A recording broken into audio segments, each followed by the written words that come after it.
اگه تا 3 سال پیش میگفتن جنیفر لوپز یه روزی میره عربستان کنسرت برگزار میکنه یا روی نمادی از کعبه میایسته و میرقصه و میخونه و کمربندی به شکل شمشیر ذوالفقار میبنده یا رونالدو بیاد توی لیگ عربستان فوتبال بازی کنه، من که باور نمیکردم. اما ما نمیخوایم در مورد این موضوعات حرف بزنیم، بلکه میخوایم در مورد کسی صحبت کنیم که باعث این تغییرات شده، محمد بن سلمان.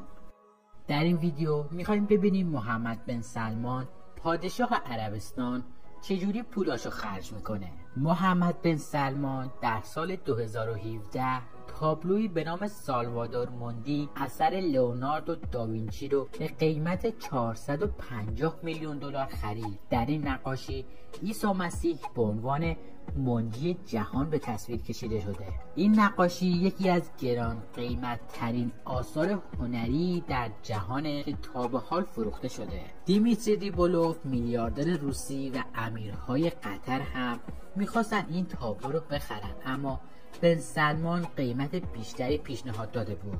محمد بن سلمان یک قصر شناور داره به نام پگاسوس با وسایلی که یا از طلا ساخته شدن یا طلاکاری شدن. داخل اتاقهای این قایق حمامهایی وجود دارن که شاید از خونه شما هم بزرگتر باشه. باشگاهش از مرکز تمرین المپیک پیشرفته تره و یک سینما و سالن غذاخوری مناسب برای یک پادشاه داره. اما این فقط یکی از قایق‌هاشه. یکی دیگه از قایق‌هاش طوری طراحی شده که یک هلیکوپتر و یک زیردریایی برای ماجراجویی زیر آب هم داشته باشه. طول این قایق 134 متره و برای 25 نفر ساخته شده. اسم این قایق سرینه و 550 میلیون دلار قیمتشه. یکی دیگه از خریدهای جنجالی بن سلمان خرید ملک شاتو لوئیس 14 بود. این ملک توی فرانسه است و توسط بن سلمان به قیمت 320 میلیون دلار خریداری شده. این ملک فاصله خیلی کمی تا کاخ تاریخی ورسای داره. یک پنت هاوس هم در خیابان 432 نیویورک خریده که یکی از بلندترین ساختمان‌های مسکونی جهانه. بن سلمان مجموعی از اتومبیل‌های لوکس و خصوصی هم داره، از بوگاتی شیرون که شتابش 2.4 ثانیه است و قیمتش 3 میلیون دلاره تا لامبورگینی اونتادور، مکلارن پیوان و رولز رویز فانتوم، یک ایرباس A380 سفارشی شده و یک بوئینگ 747 که 400 میلیون دلار هزینه براش برداشته و داخلش کاملا از طلا ساخته شده. جالبه بدونید داخل این بوئینگ یک گاراژ برای ماشین‌های بن سلمان هم وجود داره. بن سلمان نیوکاسل یونایتد به قیمت 388 میلیون دلار رو هم خریده.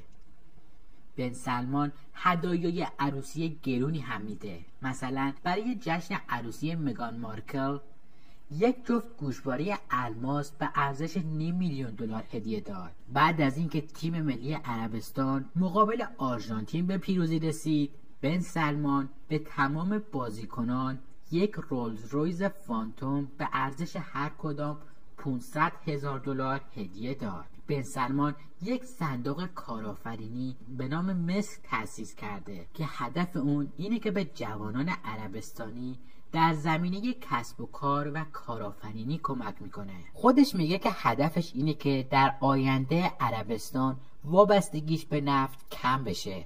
به همین دلیل میخواد روی مردم و خلاقیتشون سرمایه گذاری کنه. جالبه بدونید بن سلمان کار خیرم میکنه. مثلا آوارگان روهینگا در میانمار 18 میلیون دلار کمک کرده. به مالزی و بنگلادش هم کمک های زیادی میکنه. 178 میلیون دلار به پناهندگان سوری توی اردن و 88 میلیون دلار به ترکیه و 95 میلیون دلار هم به لبنان کمک کرده.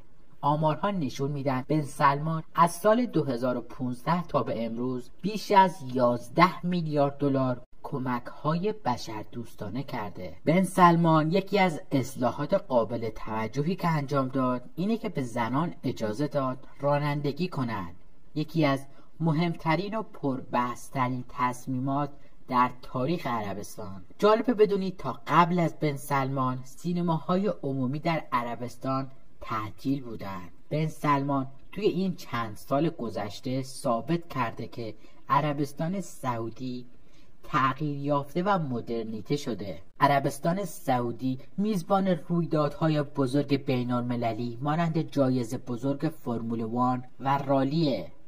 اما بن سلمان این همه پول رو از کجا میاره؟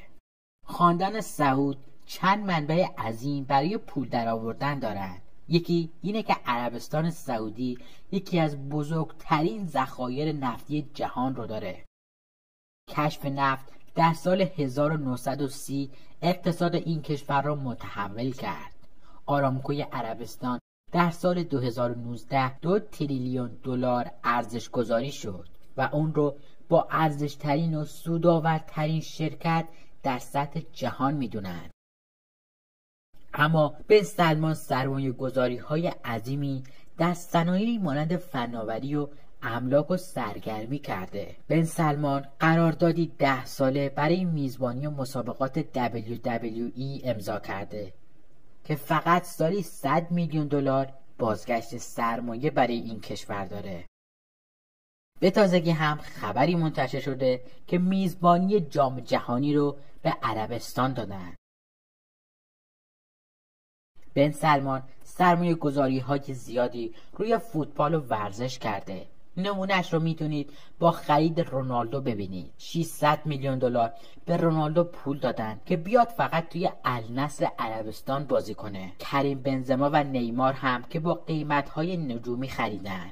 خیلی ها در ابتدا با تصمیم اون مخالف بودن، اما بازگشت سرمایه‌ای که از تبلیغات و گردشگری صورت گرفت تقریبا میشه گفت دهن همه رو بسته. تأسیس 5 شرکت سرمایه گذاری در کشورهای عربی از سوی بن سلمان. محمد بن سلمان ولیعهد عربستان سعودی امروز اعلام کرد که صندوق سرمایه گذاری عمومی این کشور 5 شرکت منطقه‌ای رو با هدف سرمایه گذاری در اردن، بحرین، سودان، عراق و عمان تأسیس کرده. این امر پس از راه اندازی شرکت سرمایه گذاری مصر و عربستان در آگوست گذشته صورت گرفت و ارزش این سرمایه گذاری ها حدود 90 میلیارد ریال یا $24 میلیارد تخمین زده شده. بن سلمان سرمایه گذاری های زیادی هم در صنعت بازی های ویدیویی انجام داده که در آینده هیچ بعید نیست پشت